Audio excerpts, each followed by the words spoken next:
Dans cette vidéo, nous allons voir ensemble comment installer XAMPP sur Ubuntu et Windows.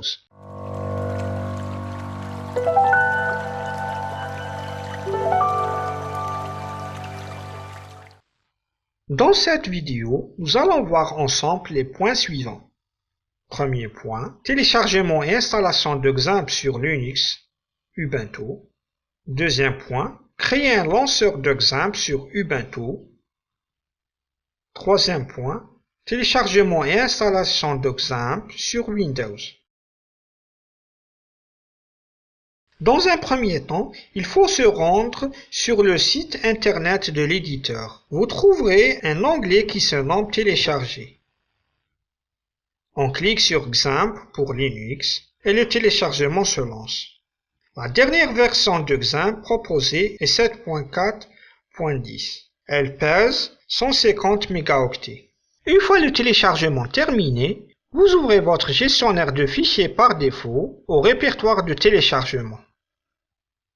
Avec clic droit de la souris, on clique sur Propriétés, puis on s'assure que l'autorisation d'exécution du fichier comme un programme est bien cochée. On ouvre le terminal, ls pour lister le contenu du répertoire. On copie le nom du fichier téléchargé dans le presse-papier. Pour lancer le programme d'installation, on tape sudo / et on colle le nom du fichier d'installation. Entrez, tapez votre mot de passe et la fenêtre du programme d'installation s'affiche. On déroule les fenêtres du programme d'installation en cliquant à chaque fois sur le bouton suivant.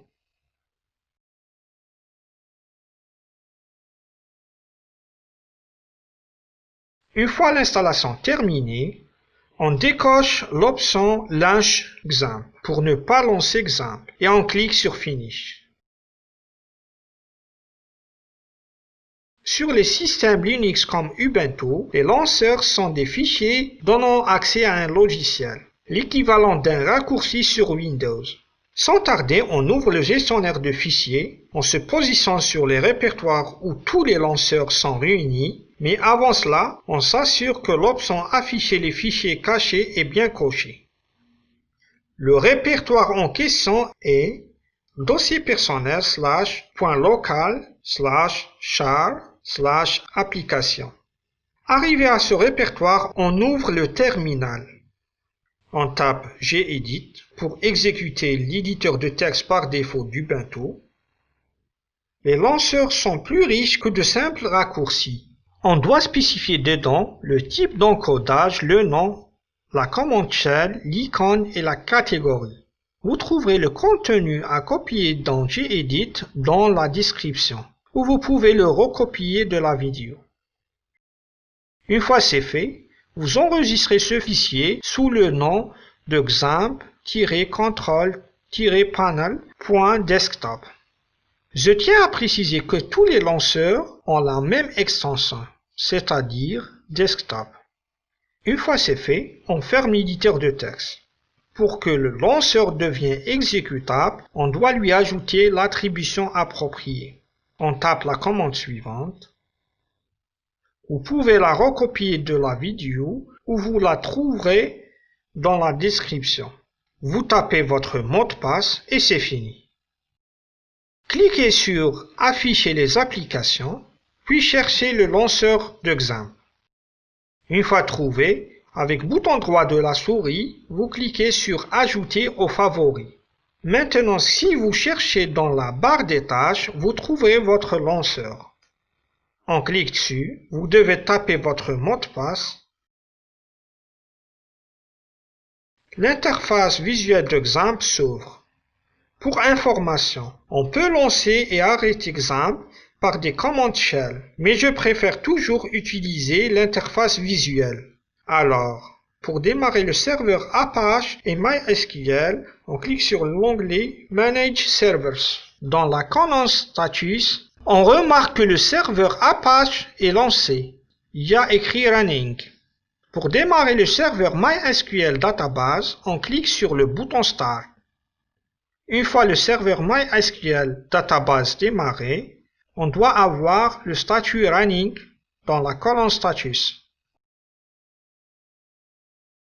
On ouvre notre explorateur Internet, dans notre cas c'est Firefox, et on tape localhost. Ceci est la page d'accueil d'Exam. Pour s'assurer que notre serveur MySQL fonctionne correctement, on clique sur phpMyAdmin. Très bien. Maintenant, on peut dire que nos deux serveurs Apache et MySQL Database fonctionnent correctement.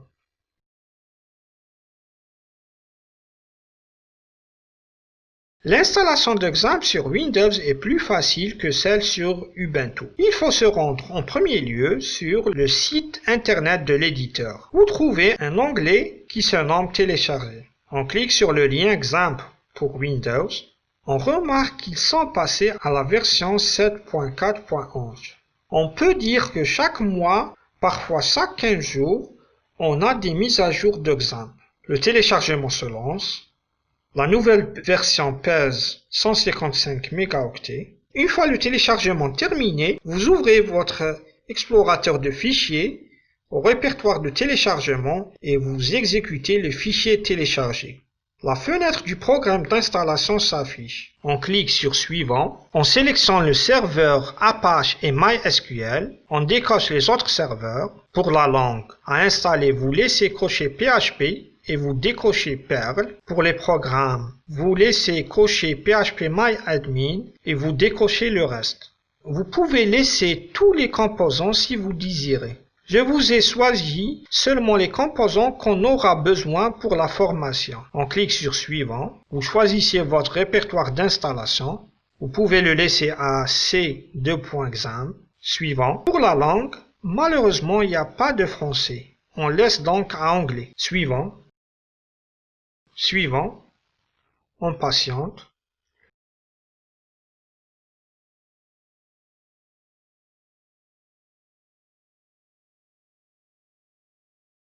Une fois l'installation terminée, on laisse cocher la case Do you want to start et on clique sur Finish. Le panneau de contrôle d'Exam se lance.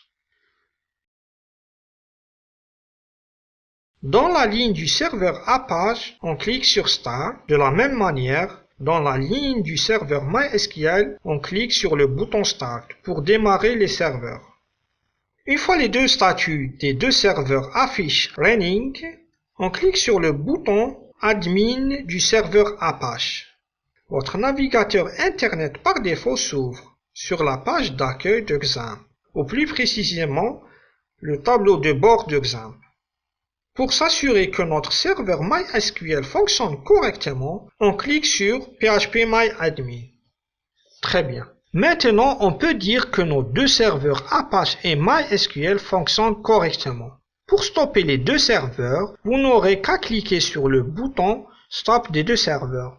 Si vous avez des questions, n'hésitez surtout pas en commentaire et pourquoi pas me donner des conseils.